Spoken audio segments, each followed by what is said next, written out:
Hãy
người cầm thương dao gậy lộc đi ban ra như ban một tên hương. Hàng ngày ta ở giữa các người vẫn dáng dạy trong đền thờ, mà sao các ngươi không bắt ta? Nhưng thế là để ưng nghiêm đời kính vai. Bây giờ muốn để một người và trốn bên, có một thanh niên theo người, mình chỉ muốn một tâm thân. Họ không lấy anh ta, nhưng anh ta bỏ lại tâm thân và chạy trốn vì trời. Chúng điều chưa thế xuống đến thời đường đêm, các nơi đêm luôn xin và nghìn một đêm đều đông đủ. Còn về đôi theo người xa xa, tên tận trong tim thường đêm và ngồi cười nửa với nắng đầy thương. Vậy ta thường đêm và toàn thể không nghỉ, tìm chứng cơ lao đổi vươn lên chưa để tiếng cười. Sông hồ không kỳ có nhiều người đang cao gian người, nhưng các lời thương của chúng không hợp nhau. Bây giờ có vài người đứng lên làm chứng gian đôi câu người lòng. Chúng tôi đã nghe nói ta sẽ qua vì đền thờ này, do thay loài người làm ra, và trong 3 ngày ta sẽ xây lại một đền thờ không, không bởi thay loài người làm ra. Nhưng chứng cứ của họ không hợp nhau. Bây giờ thầy thường đêm lên chiều công kỳ, hỏi Chúa Giêsu rằng Sao ông không đáp lại những điều các người này thô lỗ? như người vẫn tin rằng và không đáp lại gì. Thầy thường đến lại hỏi rằng Ông có phải là đấng Kitô con đấng đang chúng tùng chăng? Chúa Giêsu đã Phải chính là ta đây, rồi các con sẽ thấy con người ngự bên đâu đang còn nắng, và ngự đến cùng với mây trời. thầy thực tế để xem áo nhìn ra và nói rằng Chúng ta còn cần đến nhân chứng nào nữa? Các bậc nào nghe lời nói đồng con, các ông nghĩ về nơi nào? anh ấy đều lên làm người đang chết. Rồi có kẻ bắt đầu nhổ hầm người trên mặt người và đánh đâm người mà Hãy nói tiên tri ai đã và bọn thuộc hạ phá hoại người. Phêrô đã ngồi sát thiên đường.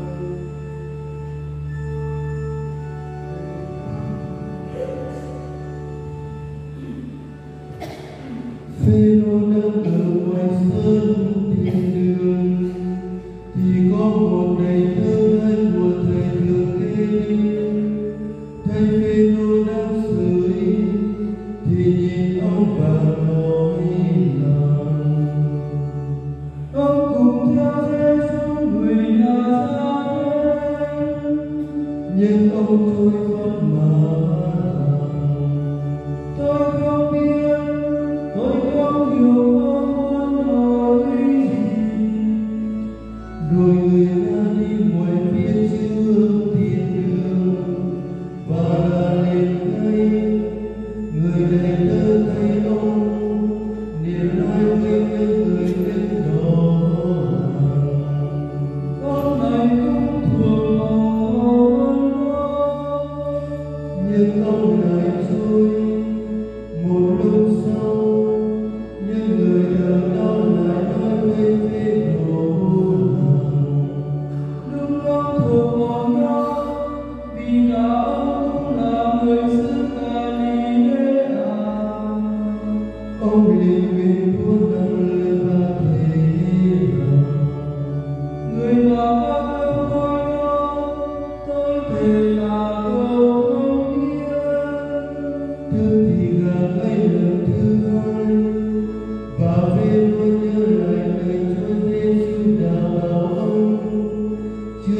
Con đã trôi thấy ba lần.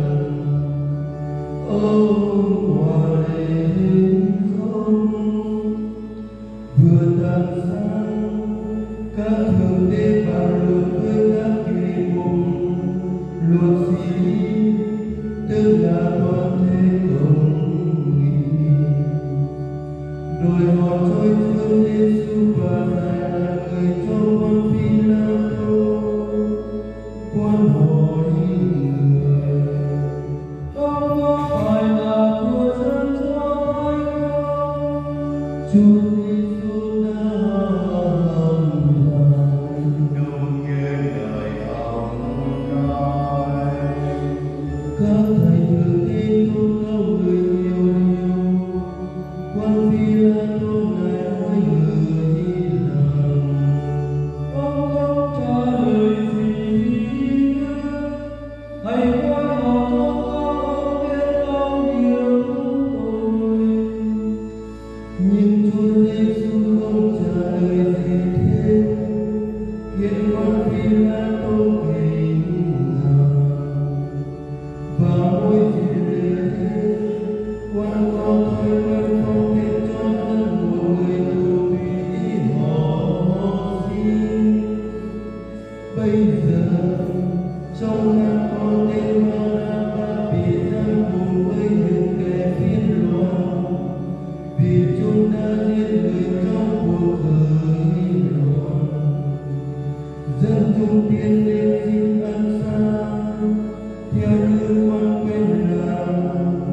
Vậy quan hỏi rằng Các người có muốn ta thông tin cho các người có người đi cho Thánh không?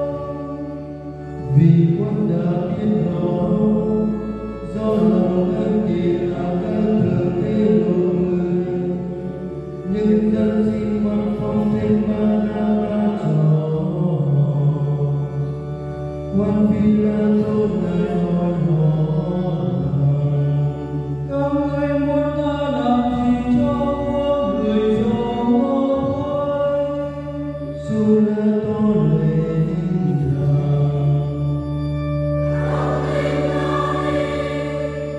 quan Phi-la-tô nói với họ rằng Người này đã làm gì đến tôi? sau chúng càng la to hơn rằng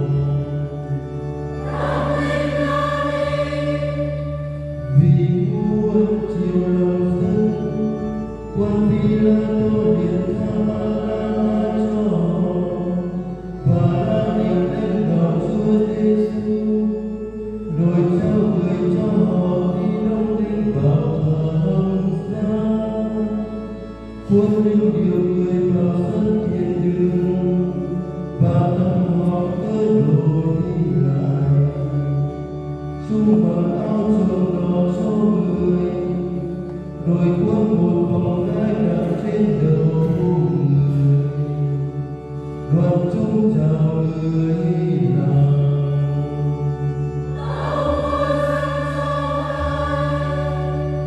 rồi chúng lên cây gậy lên đầu người, gạt nhau vào người và bị đuôi chiều mãi người.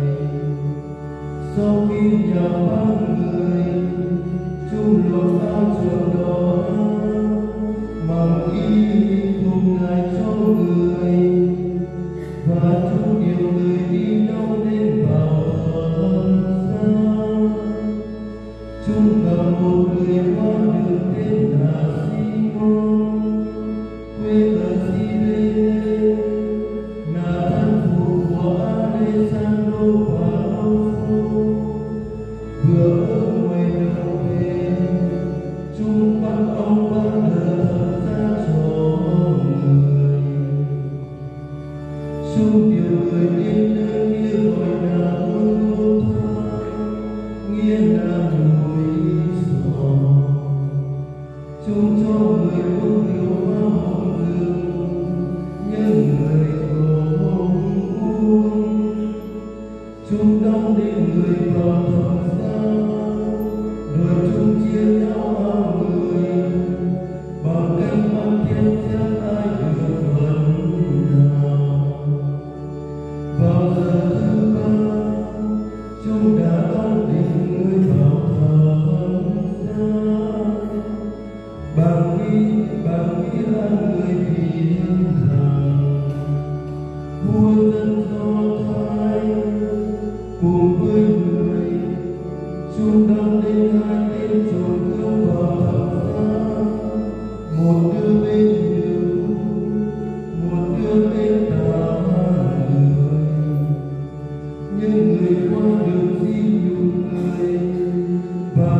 Lúc